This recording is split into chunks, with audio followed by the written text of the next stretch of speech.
OCO and howdy howdy ho. Impromptu stream since somebody can't keep my name out of her mouth. So I'll go back and report her for harassment and abuse later. But, I really love how she assumes that nobody does anything for anyone else except her. Nobody. We know she's lying. We know she's scamming. And no, Nicole, you don't have to prove anything to me. And I don't have to believe your bullshit and lies because I know that's exactly what it is. Here you kept saying, she got nobody in her chat. She got nobody. I look at people on my chat. And now that you have no one in your chat, you're like, I don't care if they show up or not. I don't care. Let me see if I can find something here. If it will let me share. Share screen. Window. Share. This is from 2011. Let's see what else we got here. Okay, we got some kids.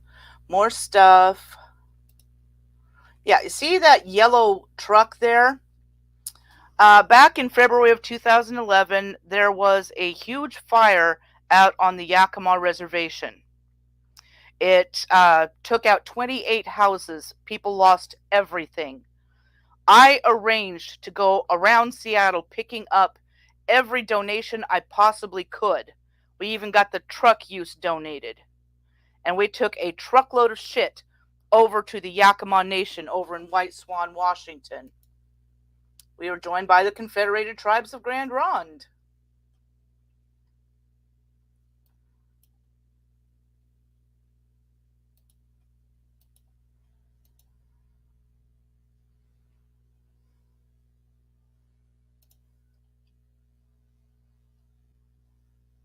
Carlos, the only loser is you.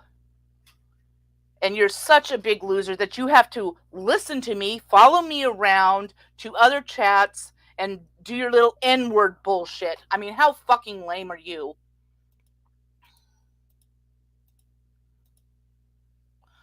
There's some of the smoldering remains of one house. The fire jumped this road and burnt houses on the other side. And there's some more remains of some of the houses. And this is going back over the pass. So you're assuming that I never do anything for anyone is incorrect. I've also talked about how I volunteer with elders every other Tuesday, well, 2 Tuesdays a month, and sometimes fill in. I take them to doctor appointments. I deliver groceries, etc., etc. I'm trying to find the rest of this stuff.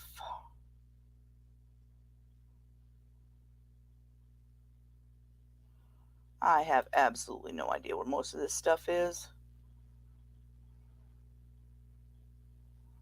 That wouldn't be, I don't think.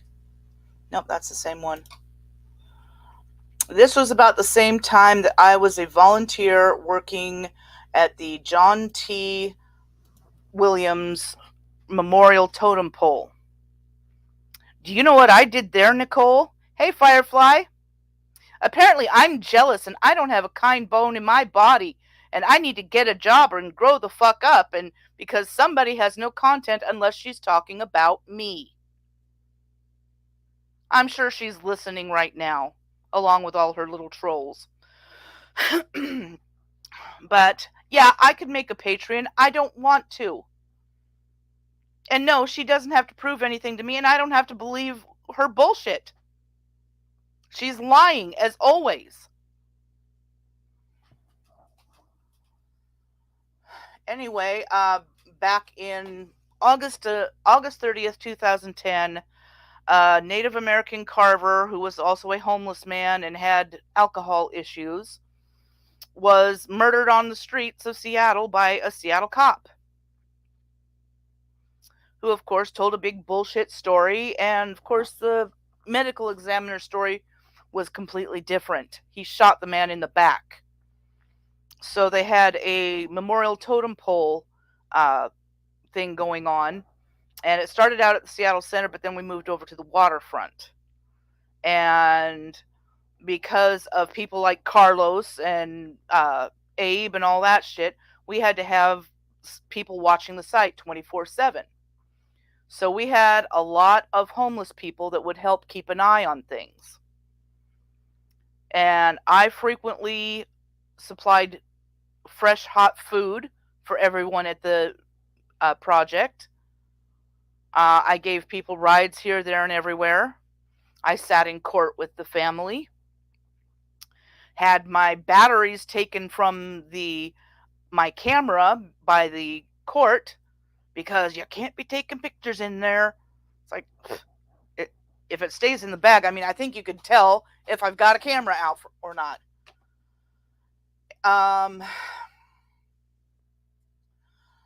Yeah, pretty much Firefly. So does Steve. Of course, apparently I talk about him all the time.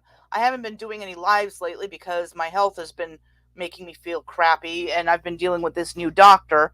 But, I talk about Steve all the time. Oh, and by the way, little Stevie Blunder, thanks to my Native American DNA, I'm neither wrinkly nor pruny. Thank you. Fuck you very much. But I would frequently take them clothing, blankets. Some of them, we got a trailer, but some of them, for whatever reason, insisted on sleeping outside. Firefly, it's going to be a long, long road. I usually get steroid injections into my spine, but we're going to look into this thing called radio frequency ablation. See if that helps at all. But then again, it has to be done like every 6 months. It's like, just so long as I can walk and do shit, Come on. Keep missing mushroom seasons and berry seasons and everything else. But I have always worked for the Native community, the community at large, etc., etc. So I'm actually pretty insulted that this twat who lies and scams and can't keep anyone's name out of her mouth wants to assume that none of us have a kind bone in our bodies and we don't do anything for anyone. So she can fuck right off with that horse shit. Just because you don't know what I do doesn't mean fuck all. Hold on.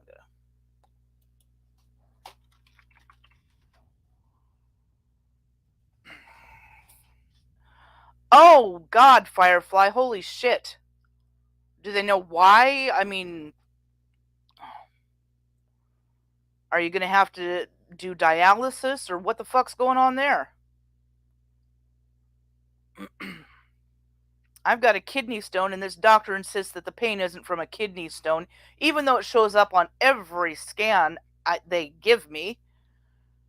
But he thinks that it's muscle spasms from my back. I know, Kami. I'm just so jelly. Oh, and she's also telling us to stop stalking her when she knows everything any of us do anywhere. Who's the stalker, bitch? Oh, she's recording and screenshotting. Well, record and screenshot this, bitch. I've probably done more to help people than you will ever do ever in your entire lifetime. And even being crippled at this point, I am still doing more.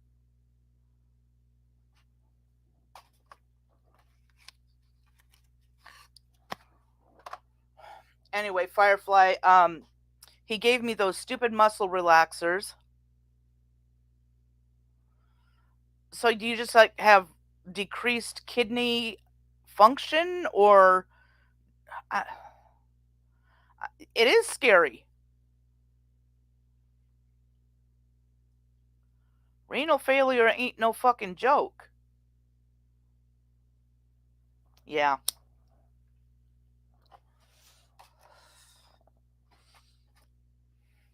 But anyway, he put me on these muscle relaxers, and yeah, they made me sleepy. They did nothing for the pain.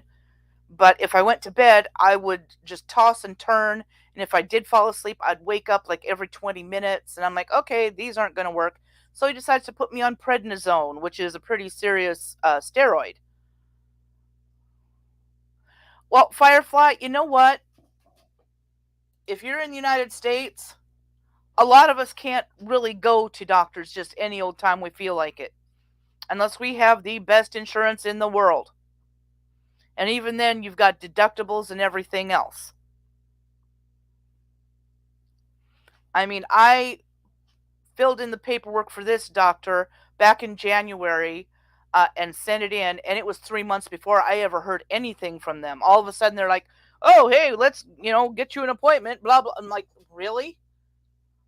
Here I've just been looking for another doctor, and I'm not real impressed with this guy.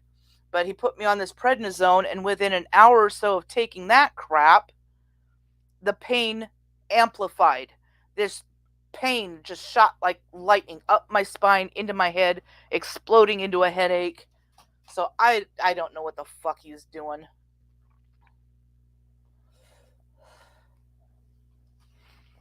Anyway, I'm not going to be on here too long. I'm okay, Kami. You're always driving somewhere. At $5.50 a gallon here, I'm not doing too much driving if I can help it. I did stop and get gas today. No idea where Ollie is or what the fuck's going on or anything because nobody tells me anything.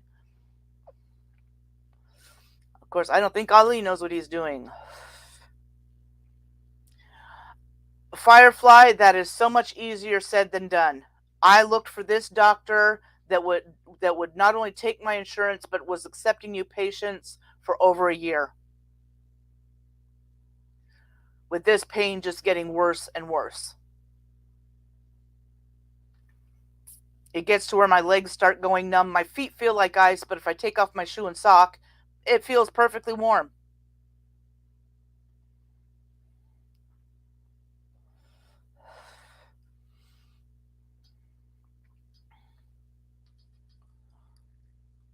And another problem is I keep having to look further and further away from home. And again, at $5.50 a gallon, I don't need to be driving 100 miles each way to a doctor. Well, I've got a friend in Idaho who has Lyme disease. Because I was telling the doctor, yeah, this is what this prednisone is causing. Well, first time I've ever heard of anything like that. Well, this friend of mine in Idaho, she has Lyme disease. She was given prednisone, and she had exactly the same reaction to it. It just made the pain that much worse.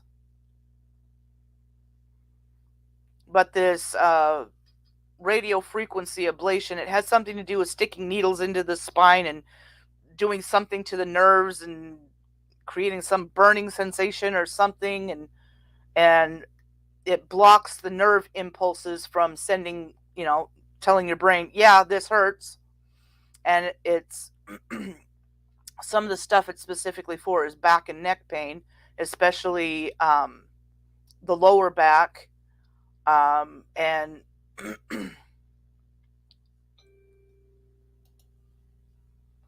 oh yeah,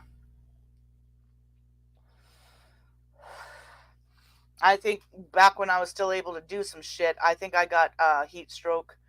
I didn't realize it was 96 degrees out, and I was doing some gardening for an older couple, and I'm powering through it and just go, go, go, go, go, and trucking around big wheelbarrows full of gravel and mulch and everything else, and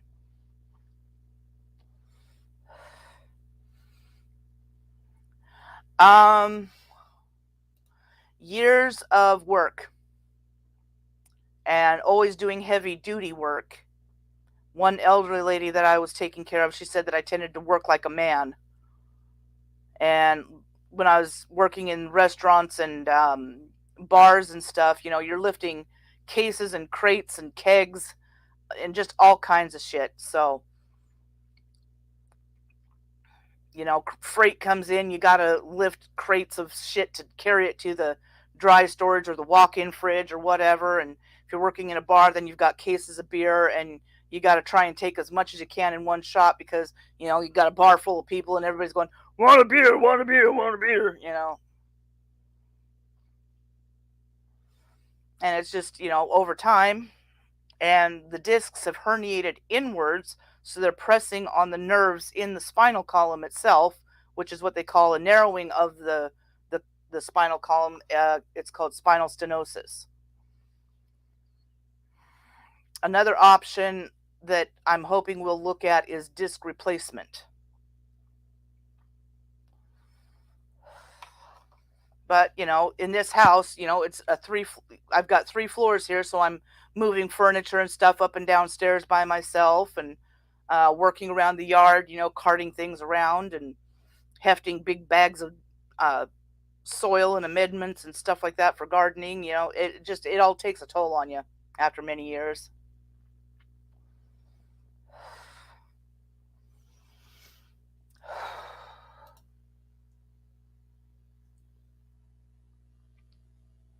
Oh, Carlos is over there telling people to come and troll me.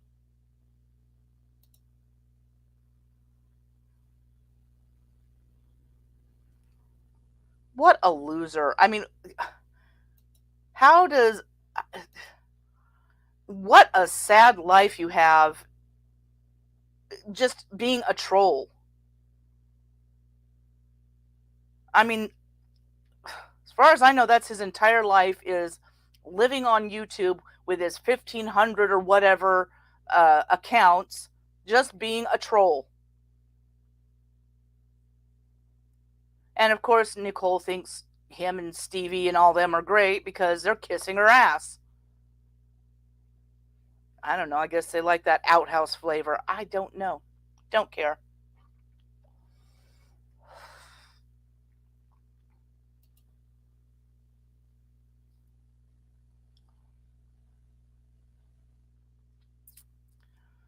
Anyway. So I think she ended. So of course they'll be over here and we got some of them watching, and I'm sure that Nicole is watching and recording and screenshotting and blah, blah, blah, blah, blah, because she stalks us all. But then she wants to say that we're the ones stalking her. I mean, she's just so full of shit. It's just astounding. And she's got God on her side. God is good. God is on her side. Yeah, ask God why you've lost 6 channels in the last 2 weeks or 2 months and got a 1-year suspension from Special Olympics. Sounds like God's doing you real good. Of course, it's never her fault. It's never her fault. It's everyone else. They're all bullies. They're all bullies. She's sitting there every fucking night streaming about other people. Because if she doesn't stream about other people, she's the one who has no content.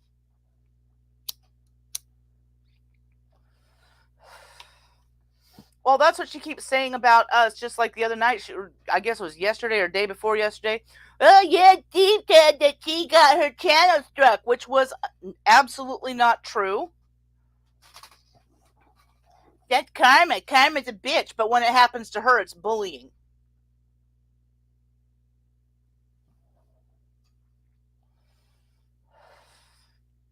But other than dealing with this back shit and everything else, I've been working on my candles and oh my God, can you imagine? Well, she says she's shy and she doesn't really talk to people.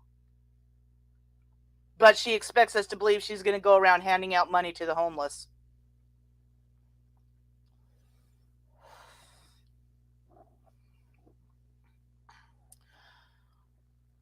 Oh, we got 10 people in here, so let's see how many trolls show up now.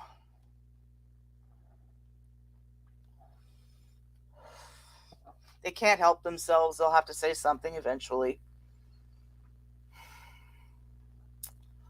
I don't know why I cannot find those damn pictures. Oh, here's some. Okay. Share. Share screen. Window. Share. This is the beginning of the totem pole project. You can see the stuff from Seattle Center, that big purple thing back there, or pink, whatever you want to call it. I doubt it, Firefly. I think she will be too intimidated. The guy in the vest back here, this is Rick Williams. That's, what's his name? John T. Williams' brother. His health is not doing well.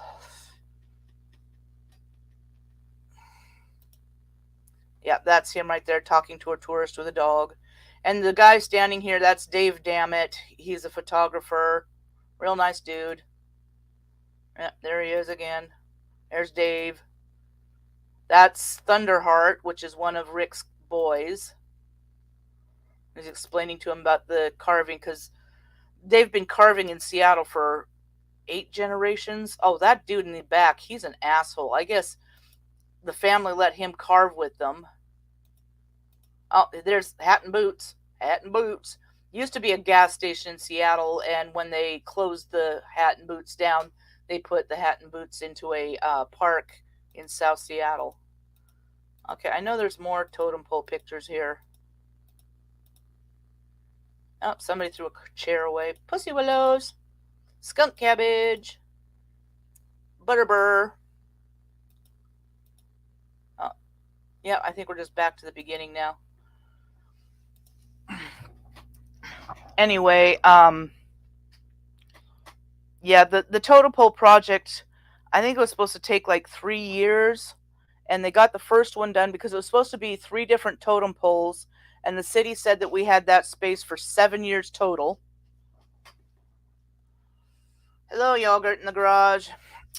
And as soon as they got that stupid Ferris wheel put in, they shut down the project. And then when the totem pole was actually done, the city of Seattle reneged on moving the totem pole. Because that was part of the deal, was they were going to move that totem pole to the Seattle Center. And they reneged on that. Big surprise. Of course, we got harassed by cops. Before the totem pole project started, one of the cops came up to Rick and told him, "We got bullets with the rest of your family's name on them too." And they would sneak around and spy on us and take pictures. So I took to taking my camera with me, and I'd get pictures of them taking pictures of us. We were over by Pike Place Market, and they were doing some carving like they've done for generations, just sitting on a bench there. And this one cop kept watching us, this little chunky blonde pig of a pig. And he just kept watching, and it came time for me to have to go, and I was going to give Rick a ride somewhere, and so I went to get my car. I get into the parking garage, and I was in the lower part of the parking garage, and there's that cop. He had followed me, and he was taking pictures of me and my car. It's just for harassment, Blakes. One of their buddies murdered someone, so they're intimidating the family.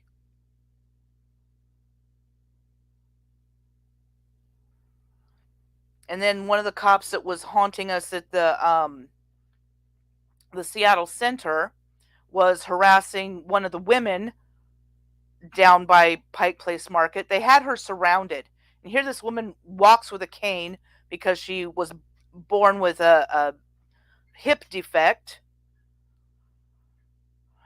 And they're surrounding her, harassing her. We're starting to run over there, and they decided they were going to disperse. So we walked back over with her, and pretty soon that same cop that was bugging us at the Seattle Center, he was a bike cop, him and 2 of his buddies come by, and they're out of their jurisdiction. They're just coming by to intimidate. And I jumped out there with my camera and started taking pictures. All of a sudden, they started pedaling their asses off to get out of there, because they knew what they were doing. And of course, the cop got off from what he did. he was allowed to resign rather than be fired. That way he can go be a cop somewhere else and murder somebody else.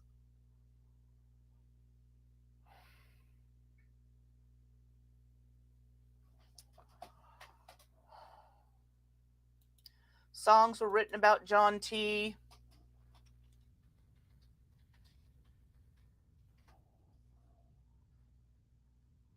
The shooting of John T. Williams is on Wikipedia. People ask, was John T. Williams deaf? Yes, he was deaf in one ear. Who shot John T. Williams? A pig by the name of Ian Burke. You can even see the dashboard video of where the cop shot him. The totem pole now stands not very far from the Space Needle. The Space Needle is in the Seattle Center.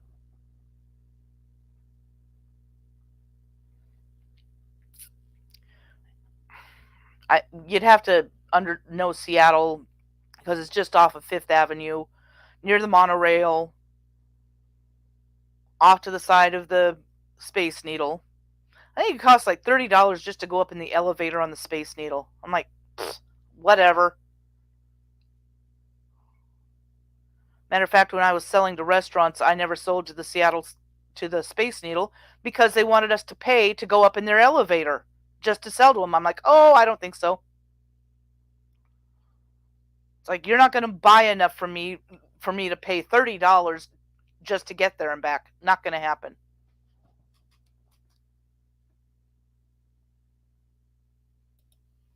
Oh, that's scary.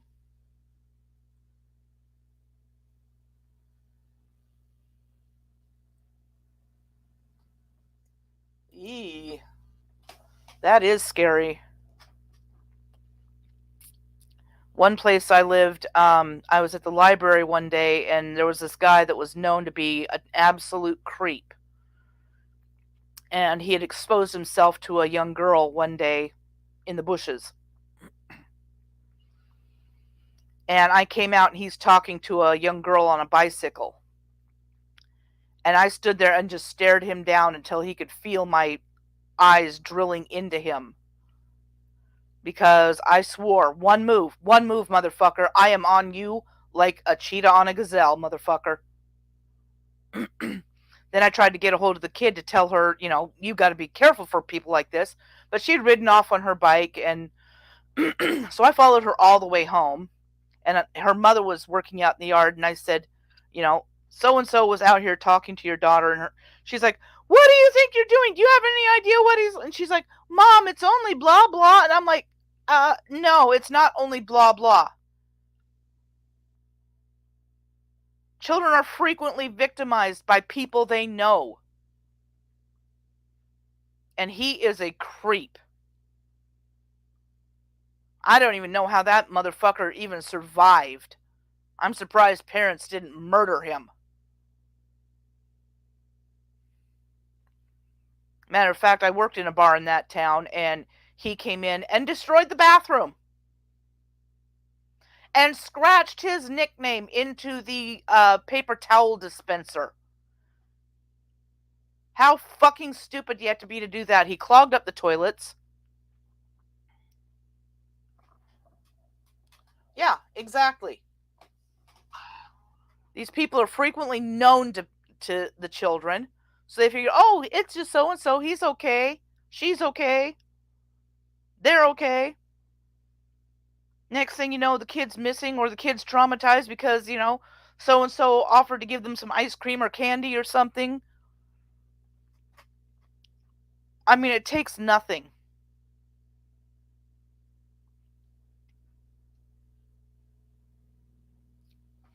Matter of fact, one of the homeless people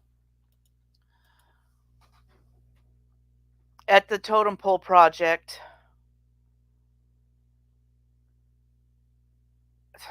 he had a pain pill problem for one thing.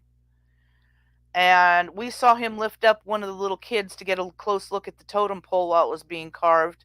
and he grabbed him, basically, wrapped an arm around him and grabbed him between the legs.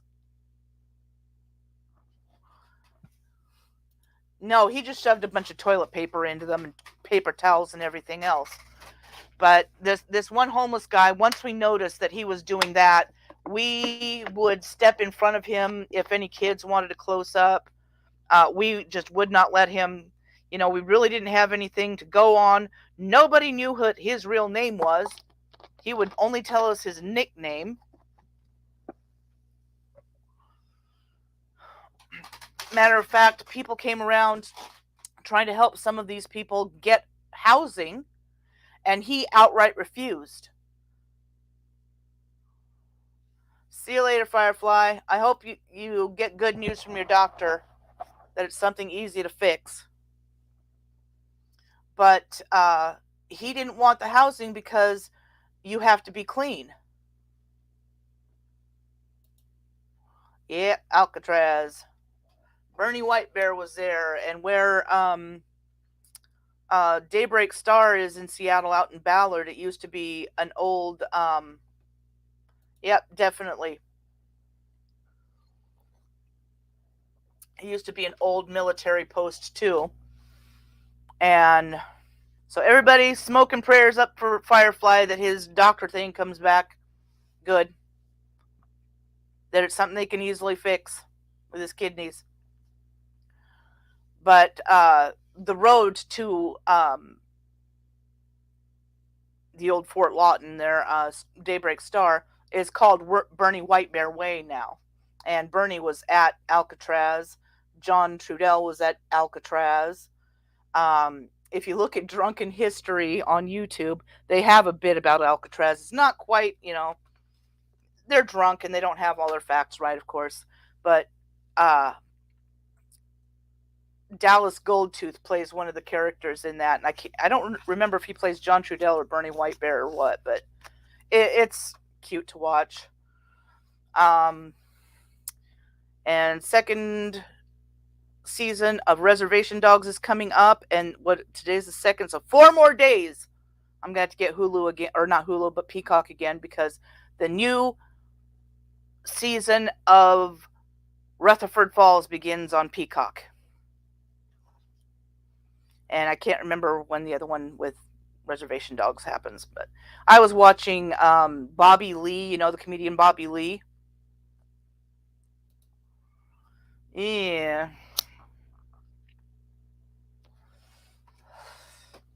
If he didn't quite have his mental faculties, it could very well have been that, because a lot of people with fairly severe mental difficulties, they can tend to act out sexually inappropriately. I remember one of the local pastors, they had a son. Weird thing is, all their kids turned out that way. And there was rumors that maybe him and his wife might have been a little closely related, But they finally had to put their son into an institution because he was trying to force himself on young girls. And he was a big, strong kid. Well, he was an adult by that time, but still.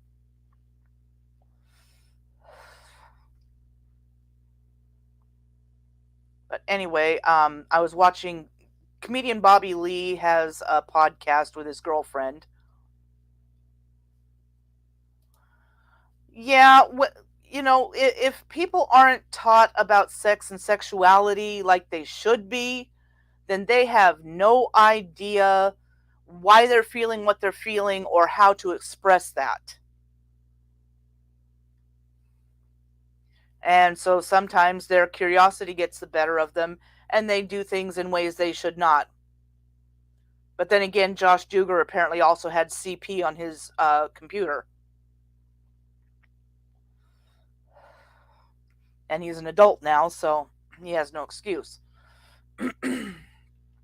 But Bobby Lee did a guest bit on Reservation Dogs, and Sterling Harjo was the guest on the podcast, and he was saying, I wrote that part for you. I wrote it specifically for you, man. I'm a fan. I wrote that part for you. And he plays the reservation doctor who's been out there for 10 years and he can't take it anymore and he's not getting any and he's hitting on all these women in this really lame way. And he's the everything doctor. He's, the regular doctor. He's the eye doctor. And he tells Cheese, well, you have to have these drops because, Indian eyes, they just fall out. They could just fall out. Asian eyes too. And he's just so exasperated that it's just completely Bobby Lee. He made that part his own.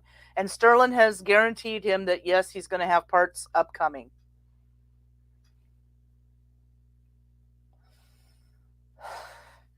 But anyway, I am tired. My back is hurting. And I just wanted to come on and say that, no, Nicole, no one is jealous of you. We are perfectly capable of making Patreons if we want to. And it is an ass of you to assume that none of us have ever done anything for anyone else. And yes, I still believe that your so-called kindness streams are a scam. And no, you don't have to prove anything to me. I don't have to believe that you're telling the truth because you want to say that, you tell the truth, you don't lie. Bullshit. Well, no, when you're raised like that, Blake's, it's just, it's unnatural. It might be natural to have that many kids, but should you? No. And then to raise them the way that they do, sex doesn't exist until you're married, that just doesn't work. Biologically, that does not work. Teen pregnancies are highest in states where they teach abstinence and the Bible.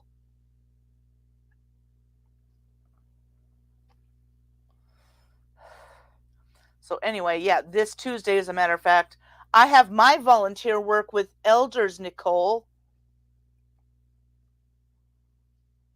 I take them to appointments. I take them shopping. I take groceries to them. So you saying that none of us ever do anything for anyone else is another lie.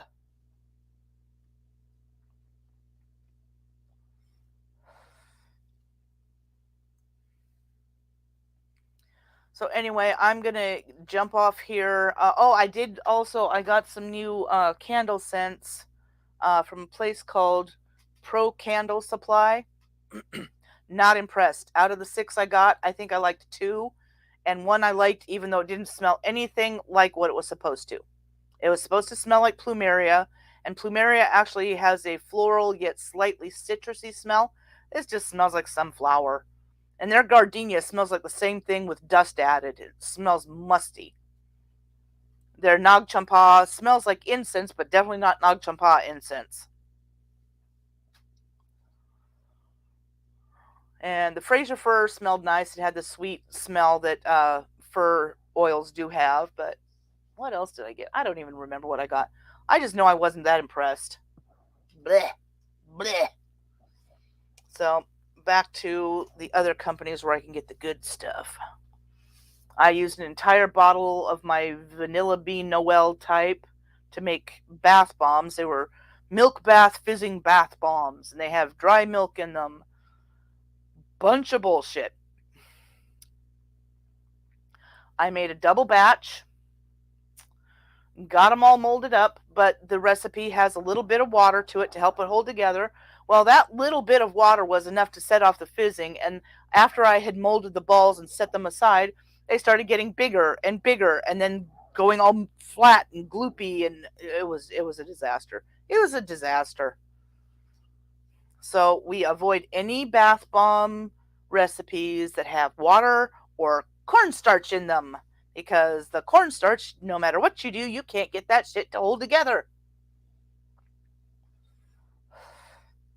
I've got a big bowl of it around here somewhere because I added more oil, I added more witch hazel, nothing worked. It would not hold together. But anyway, I'm going to jump off here and go ahead, Nicole, screenshot and record all you want. What are you going to do? Take it to court with you? Then they can hear you saying, they don't do anything for anybody else. They're just jealous. Make a fool of yourself, Nicole. That's all you can do. The paperwork is still getting pushed through. There was something that happened last week with getting it pushed through. I don't remember what it was right offhand, but it's being pushed through. So, on that note, good night and have a pleasant tomorrow.